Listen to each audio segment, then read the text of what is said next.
It's a lot of waters we had up here. People of our church may be many things, but dehydrated is not one of them. So today I'm going to be diving deep about faith and what it means for a Christian, specifically the role of personal responsibility in relation to faith. I've heard many sermons about faith. I'm sure you have too. Even recently, as of just a couple weeks ago, I was in talks with the leadership team here about what this faith means and where we should apply it versus our own personal actions and responsibility and stewardship. This was a tough subject, and I personally needed some clarification on it, so I decided to dig deep into it myself, research it, and share what I've learned with all of you today. The example I gave in this conversation was this. Follow along with me here. Raise your hand if you trust God completely to provide you with all your needs. All right. Now raise your hand again if you have a job. And this is the question that I needed to get answered. Where does personal responsibility come into play when we're talking about having faith? We're all here taking steps to provide for ourselves. I have never read a Bible passage nor heard a preacher speak on doing nothing and expecting God to do everything for you. If that was the case, Christians would have no charge other than to sit at home and be taken care of. In Proverbs 6 through 11, we read, "Take a lesson from the ants, you lazy bones. Learn from their ways and become wise. Though they have no prince or governor or ruler to make them work, they labor hard all summer, gathering food for the winter. But you, lazy bones, how long will you sleep? When will you wake up? A little extra sleep, a little more slumber, a little folding of the hands to rest, then poverty will pounce on you like a bandit. Scarcity will attack you like an armed robber." Clearly, we're not meant to sit idly by. And to many of us, that seems obvious when spoken aloud. This does, however, come into play when we talk about the finer points of where we apply it. Faith does not negate our own responsibilities. Faith does not negate our own responsibilities. So where do we need to take action? And where do we need to trust? At what point are we departing from biblical trust and moving into something else? Faith is central to a Christian life. We know that. Hebrews 11:1 tells us, "Faith shows the reality of what we hope for. It is the evidence of things we cannot see." Faith, then, is not just a belief in the unseen. It's the confidence in the things that we're hoping for through Christ. But faith is also not passive.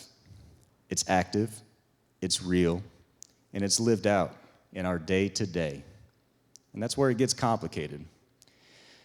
Now we need to find out what it looks like to trust in God completely while still making decisions in our own lives, taking actions that require effort, planning, sometimes even risk. When do we say we trust God to provide for us? What do we mean by that? Does it mean that we wait for that check to show up on our doorstep? That we don't have to take any action? That we need to get a better tablet so that we're not scrolling every 3 seconds? No, just because we're taken care of does not mean we do nothing. I'm sure we've all heard the difference between giving someone a leg up and a hand out when helping them. Philippians 4:19 reminds us that this same God who takes care of me will supply all of your needs for his glorious riches, which have been given to us in Christ Jesus. This doesn't mean that we sit back and expect everything to come to us. Rather, it's a reminder that God, in his sovereignty, will meet our needs. But how does that fit with our own responsibility to work, to plan, to take care of the things that he's entrusted with us? We trust in God's provision, but that does not negate our call to be stewards, to take action, to work with the skills and abilities that he's given us. This brings us to the balance between faith and responsibility. Many of us work, we make decisions, and we act on what we believe God has called us to do. And we're right to do that. Jesus affirmed this himself in his parable of the talents. Again, the kingdom of heaven can be illustrated by the story of a man going on a long trip. He called together his servants and entrusted his money to them while he was gone. He gave 5 bags of silver to one, 2 bags of silver to another, and 1 bag of silver to the last, dividing it in proportion to their abilities. He then left on his trip. Their servant who received the 5 bags of silver began to invest the money and earned 5 more. The servant with 2 bags of silver also went to work and earned 2 more. But the servant who received the 1 bag of silver dug a hole in the ground and hid the master's money. After a long time, their master returned from his trip and called them to give an account on how they had used his money. The servant to whom he had entrusted the 5 bags of silver came forward with 5 more and said, "Master, you gave me 5 bags of silver to invest, and I have earned 5 more." The master was full of praise. "Well done, my good and faithful servant. You have been faithful in handling this small amount, so now I will give you many more responsibilities. Let's celebrate together." The servant who had received the 2 bags of silver came forward and said, "Master, you gave me 2 bags of silver to invest, and I have earned 2 more." The master said, "Well done, my good and faithful servant. You have been faithful in handling this small amount, and now I'll give you many more responsibilities. Let's celebrate together." Then the servant with the 1 bag of silver comes and said, "Master, I knew you were a harsh man, harvesting crops that you didn't plant and gathering crops you didn't cultivate. I was afraid I would lose your money, so I hid it in the earth. Look, here is your money back."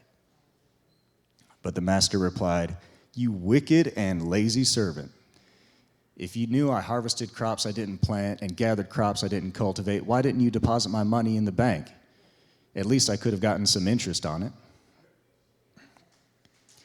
In that parable, a master entrusts his servants with talents, expecting them to invest wisely and multiply them. The servants who took action were praised, while the one who did nothing was rebuked. This parable shows us that faith doesn't mean sitting idly by. It means stewarding the things God has given us. God has entrusted us with with our time, talents, and treasures given by him, and he expects us to manage them well. We are not called to wait for things to happen to us, but to be active participants in God's work. In James 2:14-17, James writes, "What good is it, dear brothers and sisters, if you say you have faith but don't show it by your actions? Can that kind of faith save anyone? Suppose you see a brother or sister who has no food or clothing, and you say, 'Goodbye, and have a good day. Stay warm and eat well.' Then you don't give that person any food or clothing. What good does that do?" So you see, faith by itself isn't enough. Unless it produces good deeds, it is dead and useless. I'm sure a lot of people here have heard already, faith without works is dead, right? What James is highlighting is that our faith isn't simply a matter of believing. It's about acting on what we believe. Faith, when it's truly alive, calls us to take action. It's not about waiting passively and hoping for something to happen. It's about believing in God's promises and then stepping out to live according to those promises and to be the good deed that you're hoping will happen in the world. We're not having faith that good things will come to them, but taking the responsibility ourselves to be the good that we're hoping will happen.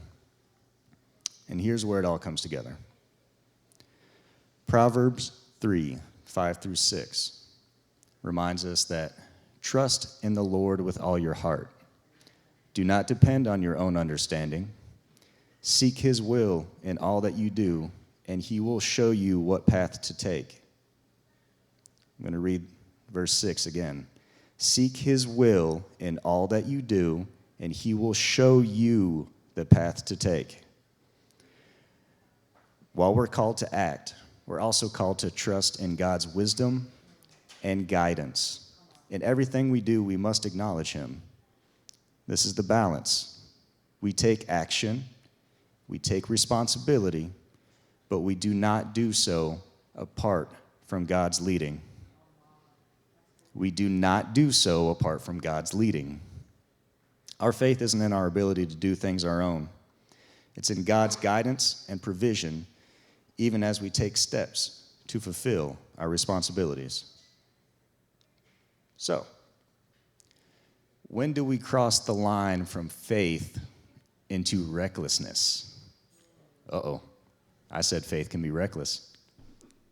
What does that mean? All right, so you have a guy, let's say he is taking on a new business venture. I've done all my research. I've interviewed people in the field. I've looked at all the data. I don't need any help. He has faith in his research. Did he ask God?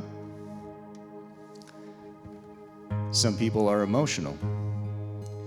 Lord, I know you wouldn't let me fall into this. I know this can't happen because this would be too hard on me. They had faith in their emotions. They did not have faith in any guidance that was given to them by God. Proverbs 19:2-3 tells us, enthusiasm without knowledge is no good. Haste makes mistakes. People ruin their lives by their own foolishness and then are angry at the Lord. The key here is wisdom. Now, these two verses, though they are adjacent to each other, are their own individual lessons. Verse 3 isn't talking specifically about verse 2. It can apply to many things other than hasty decisions.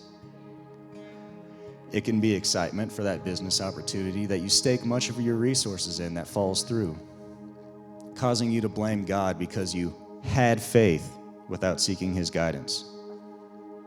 It can also just be plain reckless action.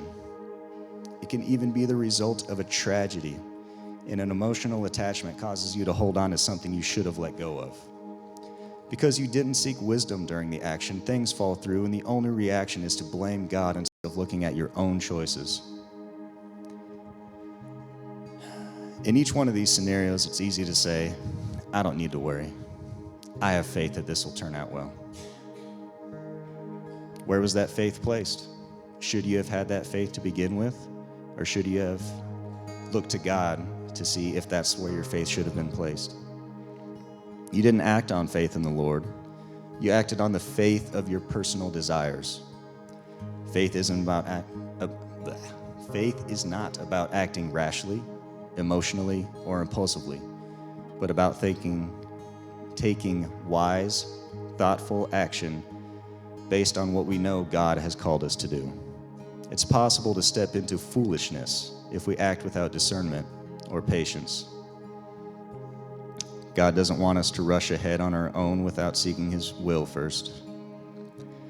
Faith in God's provision and trust in his timing doesn't mean that we should throw caution to the wind. It means we take wise action while trusting God with the results. Finally, faith is not just about what we do. It's also about the waiting. Habakkuk 2:2-3 says, Then the Lord said to me, Write my answer plainly on tablets, so that a runner can carry the correct message to others. This vision is for a future time. It describes the end, and it will be fulfilled. If it seems slow in coming, wait patiently, for it will surely take place. It will not be delayed. Let's break this down. Write my answers clearly on tablets. He doesn't want anything lost in translation. That's his will that he wants on those tablets. What you should have faith in should be very clear. This vision is for a future time. God's giving insight on how to handle something specific in the future. What you've written on that tablet is Him imparting wisdom about a specific circumstance that we should heed. The last part, it describes the end, and it will be fulfilled. If it seems slow in coming, wait patiently, for it will surely take place. It will not be delayed. God is giving you a guarantee that what He's spoken will happen. It may not be when you want it or when you think you need it. It will happen when He knows it needs to happen. This is an example of the correct faith to have. Waiting on God, trusting in His timing, and resting in His promise.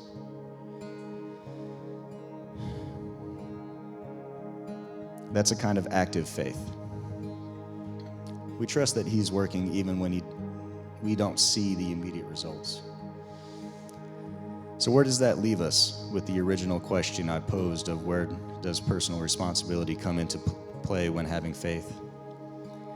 The truth is, faith doesn't eliminate our responsibility. It enhances it. Pray, listen, act, trust. I want to highlight the second part right there. Listen.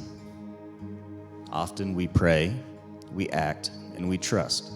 And we completely skip over the whole listening part because we think we already know. We have not sought the guidance. We have not sought the wisdom. We move straight into the acting and trusting because we already knew everything, that He's going to take care of us in the way that we saw fit. We are called to take action, to work, to manage the resources and opportunities God has given us under His leadership, and trust that He is in control of the results. Faith is not a reason to be lazy. It's a reason to be diligent, knowing that God is the one who will provide, guide, and lead us in the way we should go. When we step out in faith, we know we are never alone. We are always in His care.